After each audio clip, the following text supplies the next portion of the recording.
So a word on culture. I'm not going to do much more than that.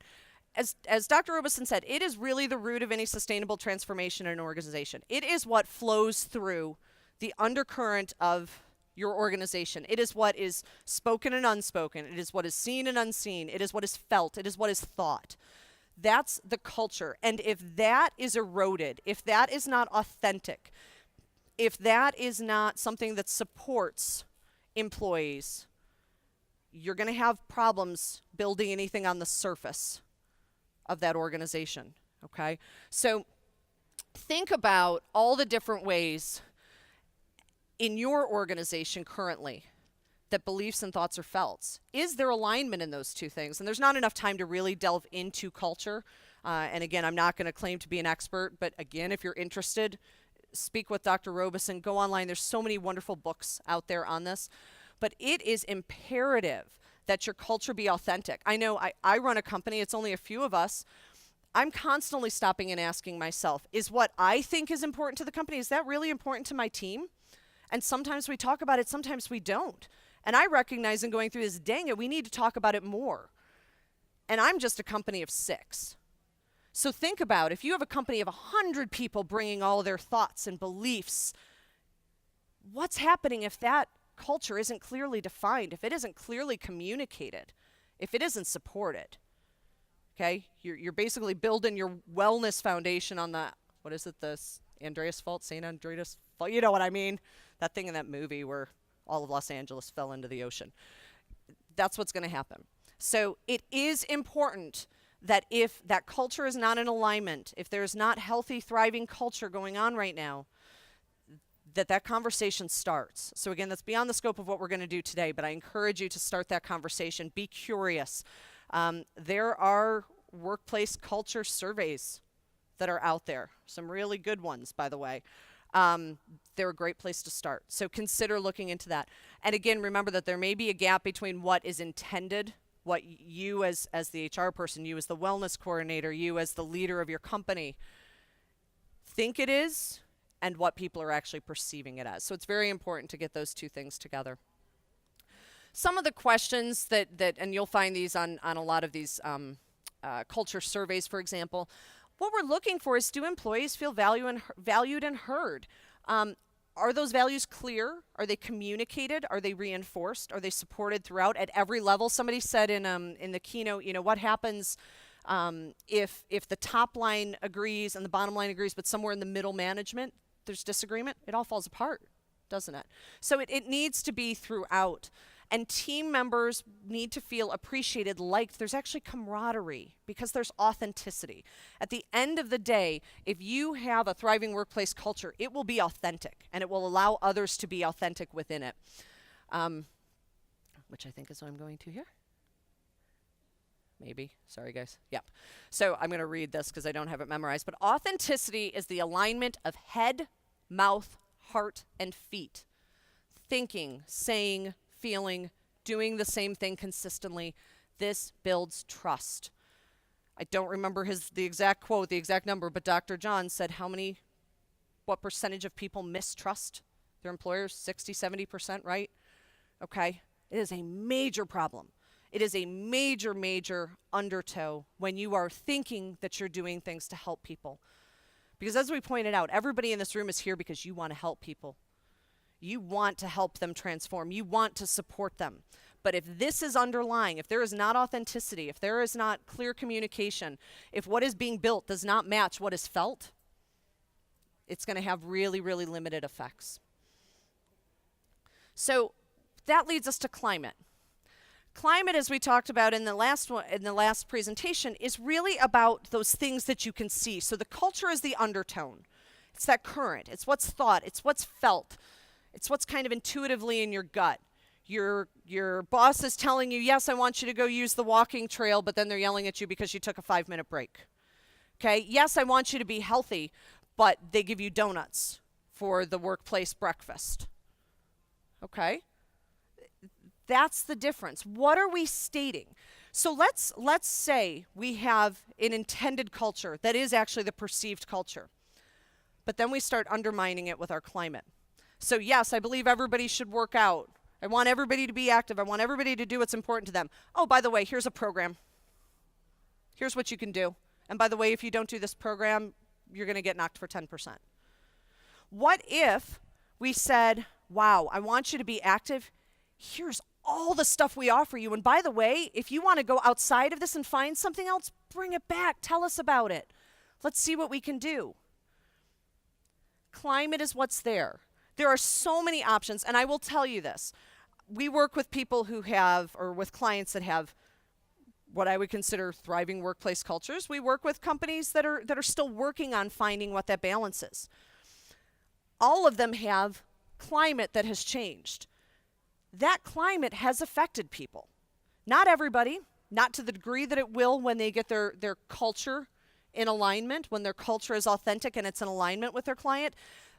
It's going to be like fireworks all over the place when that happens.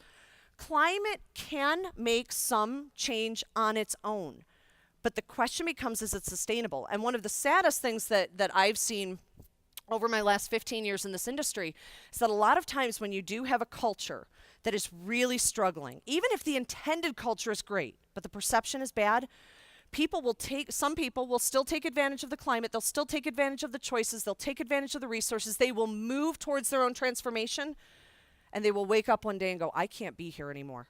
I need to leave. And I can tell you, I've gone through that twice in a job, where it took something dramatic for me to wake up and go, oh my gosh, what am I doing? This place is killing me. And I left. That's why I run my own business now. So if I'm going to kill myself, I'll do it.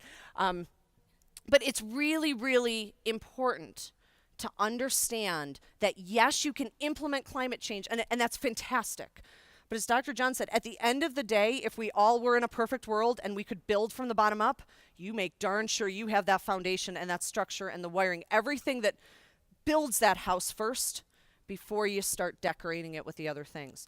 But it's okay to start here, but make sure that when you are choosing things for your climate, that it is absolutely in alignment with the culture that you are intending. So if there is no apparent culture, if there is no intended culture, you're going to have a hard time. You're just going to be throwing darts at a wall with the things that you choose for your climate. Oh, I think everybody wants ergonomic workstations. Maybe they do, maybe they don't. Do you know? What are you trying to accomplish? Okay, it goes back to what is important to you, what is important to your people, what is important to the organization, and make sure that that's defined. It always, always, always has to align with vision and values. So this goes back to leadership teams, that we all need to have that clear statement and make sure that the voice of the people, if you will, the voice of our employees is taken into account when we're drafting those vision and value statements and the goals of our organization. I think this is a really important thing, the great myth, if you build it, meaning climate, culture will follow. A lot of wellness has been based on that. If I just start bringing healthy foods in, it's going to get better. If I put stand-up workstations in, it's going to get better. If I bring Weight Watchers in, it's going to get better. If I let people take time off to go have a doctor's appointment, it's going to get better. It won't, not sustainably. So you've got to make sure that those two things come into complete alignment.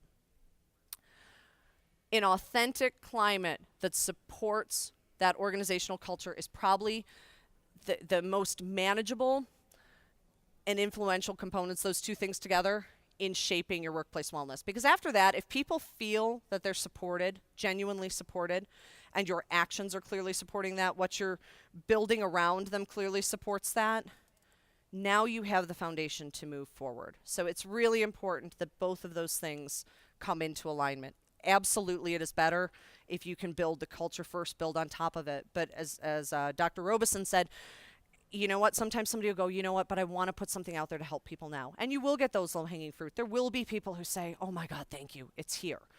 But you've got to make sure that you're supporting that throughout as well by following through on the culture.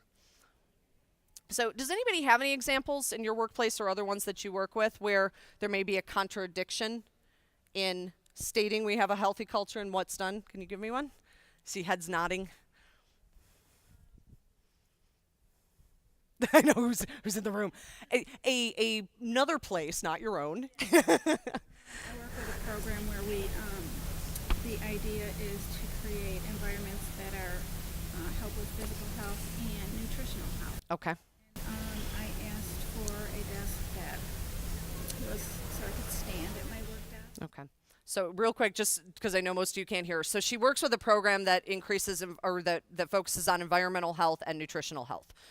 And you wanted a stand. Okay. Okay. So here the program or the company or whatever says, "Oh my gosh, we're all about environmental health and nutritional health and we want to support everybody else." But you don't have a doctor's note. So you can't have that workstation. You can't stand up to work. That's a great one. Absolutely. So what's being said and what's being followed through on is not aligning. Anything else? I mean, there's the obvious ones, like I said. You tell everybody you want them to eat healthy, and then you bring pizza, wings, and donuts in, and a couple of 2 liters of soda for everybody, right? What other ones have you seen? Yeah. In my company, it's a fairly large company. I am told that I am supported by upper management. Okay. However, they never come to any of the events that I have. Lunch and learn. Are you the coordinator there? I am the one and only. Okay. Okay. So we have the wellness coordinator here being told that you are supported. They got your back. They've got you covered. We've given you a good budget. Okay. Yep. You're supported. Oh, you have money. That's all you need, right? Okay. And I've had. Yep. I always hate the term lower level employees. But they've come to me and said, well, the C-suite's never at any of your events. Why should I give a damn? Yeah. And I've gone to the C-suite and said, I really just show up, smile, shake a hand. Right. And it's like, shoo. Yep. And you know what's interesting about that? And again, we touched on that earlier. So the lower level people are concerned because the C-suite is saying, hey, we're giving you the budget to do this, and then they're not present. What my challenge to that would be is it's probably not even as much that they're upset that they're not present, it's that they don't feel supported.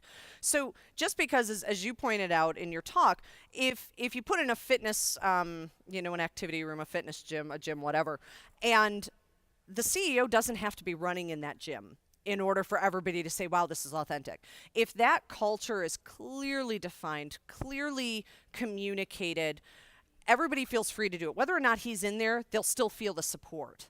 So the challenge here, and Dr. John, I would say maybe you even jump in on this more, is that it's beyond just that they aren't showing up. That to me indicates a much deeper level of cultural malalignment beyond just the show up and conversation having to happen. Okay. So, but that's perfect. Yep. And it's interesting because I've been in, and I'm not with this current company that I'm talking about anymore. It was when I was with a previous company, but I was in a really heavy, arduous workforce, and they had a really, really strong-handed safety program.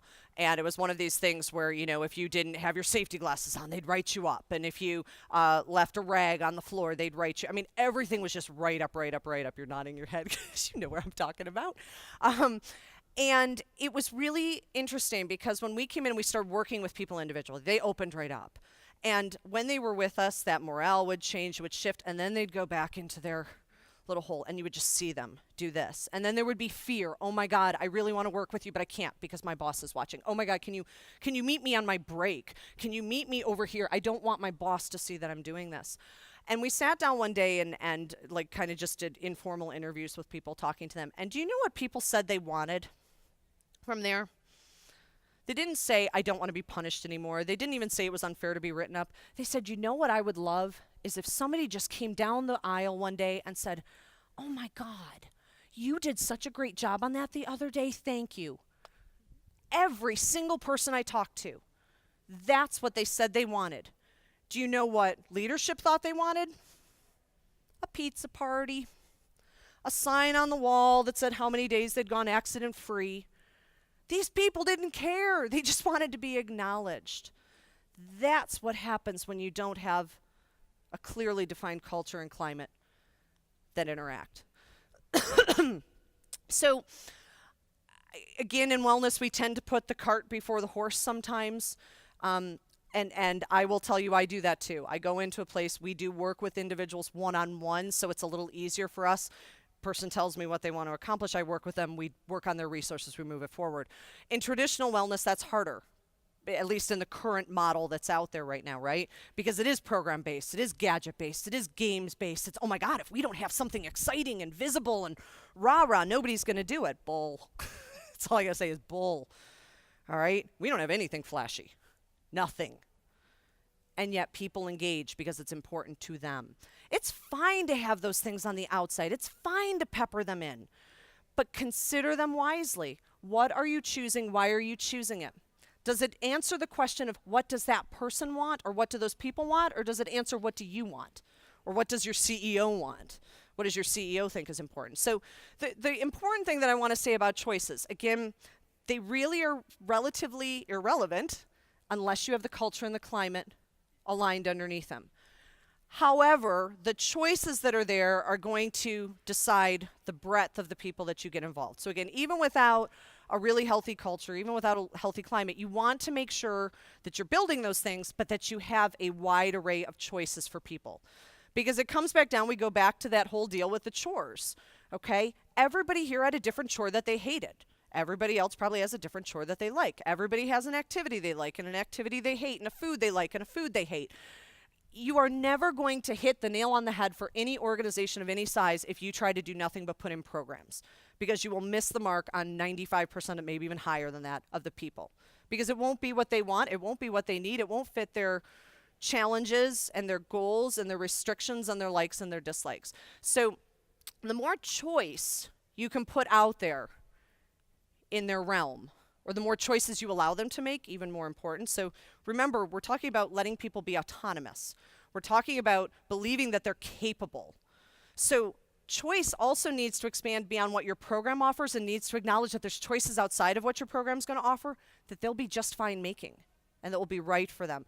So I guess my point is this. What you build in-house in the organization is not the be-all, end-all of what people are going to choose. If you support them culturally, if they feel worthy and valued and confident and energetic and all these things, you don't think they're going to go home and do stuff on their own? Do you really think they need you to give them all these options? But it is nice to have them at work. So if you want to make things more accessible for your workforce, you're going to work on understanding that one size doesn't fit all. And so what we want to do is make sure the choice is in the form of support, resources, and tools, that's present across multiple topics, multiple modalities, multiple interests, multiple risk factors. You cannot be everything to everybody. But you can help people start to think about, how do I get to what I need? People are capable. If you put one of our well guides into a site, our well guide walks around and does that for people, okay? But the goal isn't that they have to come back to the well guide every time to go, oh my God, I ate an apple yesterday. What fruit should I have today? The goal is that there's been education that happens, and now this person goes, wow, I know where to go get some information. I'm going to go over here and get that information for myself. Oh, geez, I don't need to go to a coach to tell me how to do sit-ups or how I'm going to advance my program, my exercise program, now that it's easy. I know where I'm going to find that answer. It's about empowering people to make decisions. And that comes from believing in them, that comes from supporting in them, it comes from getting them started. It's taking that first step. So when we talk about choice in traditional wellness pretty much makes the choices for everybody, right? And often it's based off of either an aggregate health risk assessment, or it's based off of, and I've done this many times, I walk in and the CEO says, this is what we're doing. And I've walked away from a lot of companies because of that. Plenty of them around the whole smoking cessation thing. We're going to just penalize everybody who smokes and that's it. And I've walked away from massive clients who said that's all they were going to do. What is the purpose in that? There's no purpose. People don't choose to be unhealthy. They choose a point of least resistance. They choose something that works for them to get through to the next day. And we may not understand that choice for somebody else. But it is done as a coping mechanism. It is not done as, oh my God, smoking's bad, I think I'll go have 20. There is not a person who smokes that doesn't know that it potentially has health risks for them. There is not a person whose blood pressure is 180 over 100 uncontrolled that doesn't know that that's a potential risk for them. But there is a reason they aren't doing something about it. So the more that we can support, again, on the individual basis, and not try to pigeonhole everybody, label everybody, stick them into a corner, don't put baby in the corner, isn't that the saying? We can't do that to people anymore. The labels are not working. The labels are disempowering people. So whether that label comes from the HRA, which I personally, and I know, the jury's out on that, in HRA used in the right way to simply start discussion is a great tool, but not when it's used to say, oh my God, what's wrong with everything here? And here's what you have to do. It can be used to just open somebody's eyes and say, did you know? Did you know? Did you know? Do you care? Do you not care? Do you want to work on any of this? Conversation pieces. That's what these things are supposed to be done as, not the be all end all. Here's the answer. They're supposed to be a piece of the puzzle, not the entire picture in a frame hanging on your wall. So traditional wellness doesn't take into account personal circumstances. It really looks at an incredibly limited scope of health. And this is what I love from my time back in athletic training. You would think as an athletic trainer at the university you're doing nothing but orthopedic injuries, right? Probably 20% of my time was spent dealing with orthopedic injuries. The rest was sore throats, it was earaches, it was fungal infections, it was, oh my God, my boyfriend broke up with me and now I don't want to go to school and I don't want to class and I'm going to drop out. And it was everything under the sun, because that's how we are as people. My entire world doesn't revolve around my weight. My entire world doesn't revolve around my hip. There were times when it was hard to pull off of that. But the way we can best help people is to get them out of their labels, to get them out of their boxes, look at themselves as a whole person, and look at the good first. Typically, when I would first start going into companies, I'd come in and it was almost like we were the truth meter walking through. People they'd come up to you and they'd go, oh my God, I'm so sorry, I didn't have my water today. Oh my God, I had a burger last night. I had somebody who actually took a picture of me in their wallet and would take it out like if they wanted to order a dessert. This is not something I condone. But they'd say, like, I'd look at that and I'd remember I wasn't supposed to have that dessert. And that's not healthy. You want a dessert, have a dessert, but understand what it's doing. This is about knowledge of yourself. What is right for you? What isn't right for you? Making a choice. You make a choice now. You make a choice now. You make a choice now. I give every one of you credit that you can make the right choice. And if you make a choice that you're not happy with, make a different choice next time. Period. But you got to know what those choices are. So that's the really important part here. In traditional health, that scope is so narrow. You know, even if we look at a health risk assessment, I would love to find something that broadens it out. But, you know, we're measuring the same frigging things over and over again. And again, if you really look at the research, how many people do you know that are walking around like, oh my gosh, I feel awful because my cholesterol is high? 90% of people with high cholesterol don't have a friggin' clue or any symptom that they have high cholesterol. I'm not saying it couldn't be dangerous. I'm not saying it's not a risk. But I'm saying you think that's driving productivity or presenteeism or your cost factors. It is not. It's still something somebody should be aware of, have conversations, educate themselves, decide what the right answer is for them. But you have to break beyond these things that we say are important.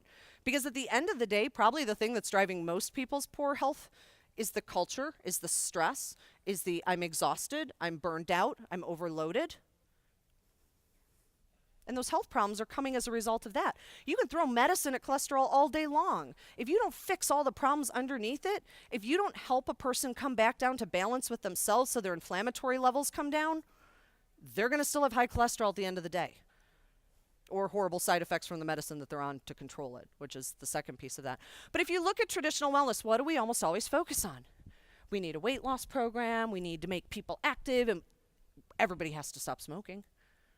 How many of you know people, and again, I am not condoning smoking. I'm not saying it's healthy, but how many of you know people that have lived in their 80s and 90s, full lives, smoking? Everybody's different. That smoking is serving a purpose for them. What if we actually supported those people? What if we supported the people who are drinking too much, eating too much, doing this too much? What if we supported them into feeling, well, we can't support anybody to feel whole, but supported them to create that environment where they have the potential to be autonomous, where they have the potential to feel confident in themselves, to know that they're capable, to know that they have options, to not feel backed in a corner. Now what changes when somebody's making those decisions and how they're going to cope? I can tell you right now, you help a person find that balance. You give them the environment, supportive environment. Those decisions will start to happen if it's important to them. But my point is, in traditional wellness, we think by fixing these three things, everything else gets better. It doesn't. I have a dear, dear friend of mine who is about 510 pounds right now. You would think that this person wouldn't be able to function at all. They live a full life. They do everything I do and then some. They do not have one negative result on their blood work. They do not have diabetes. They do not have high blood pressure. 500 pounds. Doesn't that go against everything we've been taught? The point is, everybody is unique. Does that person want to lose weight? They do. Are they working towards that goal, but not on it being weight, being it on, I want to have more energy. I want to be able to play a little more with my grandkids. The point is this, we don't know what somebody else needs and what somebody else is capable of. So we've got to step outside of those limited choices that we traditionally are putting in. Even if there are risks, if a person isn't ready, willing, able, capable, if they have barriers, perceived or real, in front of them to achieving that, they aren't going to do it. You can punish them, you can threaten them, you can incentivize them, you can do whatever the heck they want. There is nothing more powerful than your own coping mechanism. When you find something that gets you through, you stick with it, even if it's bad. It's kind of like, I'll liken this to the abusive relationship. Why do people stay in them?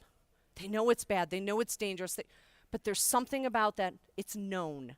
I know what I have here, I don't know what I have when I go out. There's fear. What happens if I try to, quote unquote, lose weight and I fail? Now how am I going to feel about myself? What happens? What happens if I try an exercise program and I can't do it? Oh my God. And we shrink and we shrink and we shrink. Choices have to be about empowering, not labeling, not pigeonholing, not putting people into a box. So if you go back to that chore that we talked about, if we go back to refrigerator cleaning, what you think the right idea for her to be is not going to be her right idea.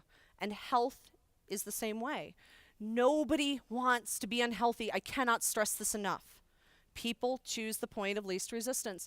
No one chooses it, but that's exactly how we judge. And I'm not saying we in this room, but I'm saying in general, organizational choices that are made, judge that lazy, weak, uneducated, doesn't know, incapable.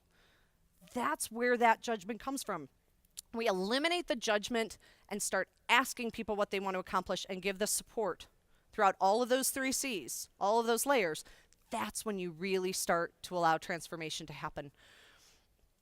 There are 3 main components. I'm just going to touch on this really quick. This is for the oh my gosh, I have to go back to my workplace and give them something that we're going to do today. I'm still telling you, you really need to start with the culture and do that. But if you're going to go back, there are 3 components to choice that really do need to be taken into account when you're planning. So this is more of a strategic thing.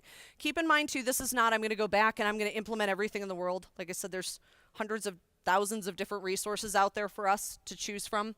Some are going to fit, some aren't going to fit. But it's a process, okay? It's a building process. You don't go out and furnish your whole home in a day. You're not going to go out and build an entire program in a day. So we look at variety, delivery method, and accessibility. Variety is the easiest stuff, okay? I mean, that's probably what makes the most sense to us. This is not all-inclusive, so please don't think that it is. But what I put up here was a list, and you guys will get this, so you don't have to write it down.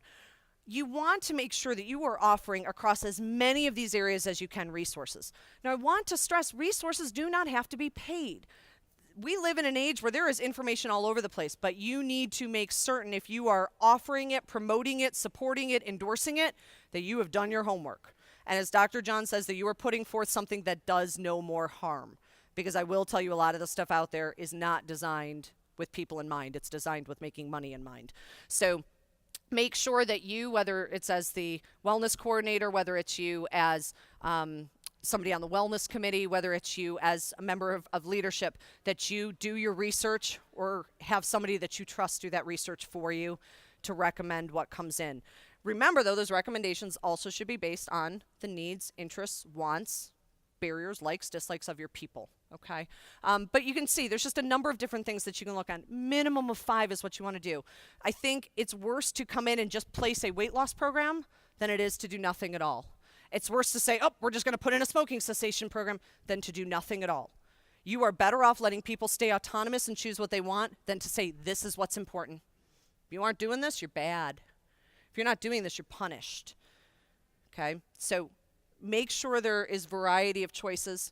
And that can be in a number of forms. So delivery and accessibility. Everybody learns differently. We had this wonderful conversation about this last night. As I said, I'm taking an online webinar course with Dr. Robeson right now, and I tend to stay in some kind of continuing education all the time. And I'm one of those people where I like a lot of time in between my lessons, because I'll go back and all those books he throws up, I've like ordered them all off of Amazon, and guess what they're doing? They're like sitting on my shelves because I haven't had time to read them yet. But I'm like, man, if I just had more time in between, I'd read this stuff and then I'd be better on my assignments. And yet, probably in 15 other people in the class, everybody else is, somebody else might say, no, I wish the classes were every day. Like, I learn better that way. And somebody else will say, I wish Dr. John could just come in and sit with me every day for an hour and we could just talk about this. The point is, everybody learns differently. Everybody absorbs differently. And so, just like we need to offer variety across things, we need to make sure that we're making things accessible to people, learning opportunities, growth opportunities, mastery opportunities available across multiple demographics. Sue, I hope you don't mind bringing up Ziegler, but I work with Sue out in 6 states, 7 states, however many states they're in now, out in the Midwest. And they have 28 locations, and those locations range from almost 500 people down to 2 people. I mean, all different sizes. Every one of those locations is totally different. We have people out there who have never touched a cell phone, a smartphone. If we say we're going to email them something, they're like, what? What do you mean you're going to email me something? Even home or work, they have work emails. They don't know how to get into them. So we can't do email with half of these folks. We need to do snail mail, or we need to send stuff through the interdepartmental mail, or we need to have phone calls, or we need to send people out there to talk to them. The point is that you need to consider that. Just because email works for me, and I'd rather email and text than get on the phone, doesn't mean that that's what works for you. So make sure that when you do choose resources to come in, that there's different accessibility levels in terms of how you deliver. And you can see a bunch of ideas up there. So hard copy, online, live group sessions, workshops, all that kind of stuff. Hands-on lectures. Again, some people learn just by listening. Some people learn by hands-on. Some people learn by having interaction. Find out what works for your workforce. And you may start by just offering variety and then see what are people coming to. If more people are coming to the hands-on trainings and nobody's coming to the 2-hour lecture, don't do the 2-hour lectures anymore. You'll focus on what works for them. Accessible means that things also need to be on demand. So we tend to do a lot of things that are seasonal. Okay, it's holiday time, so let's talk about stress. Or it's summertime, let's talk about skin cancer. Does that mean that nobody's diagnosed with skin cancer in November? It's November when I was told I had mine.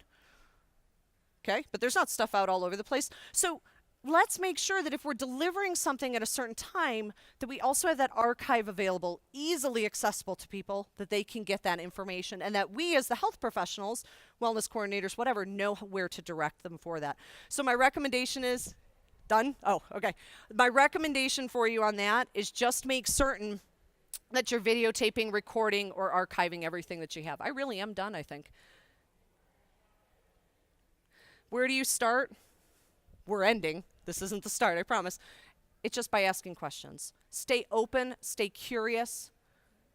That's where this starts. Look at people as people, listen to what they're telling you. You're a capable, competent person. They are capable, competent people. Take that energy and help support them in that way. It's all about staying open and staying curious. Health happens one step at a time. Same is true with your organizational health. All it is one step at a time, and then another, and then another.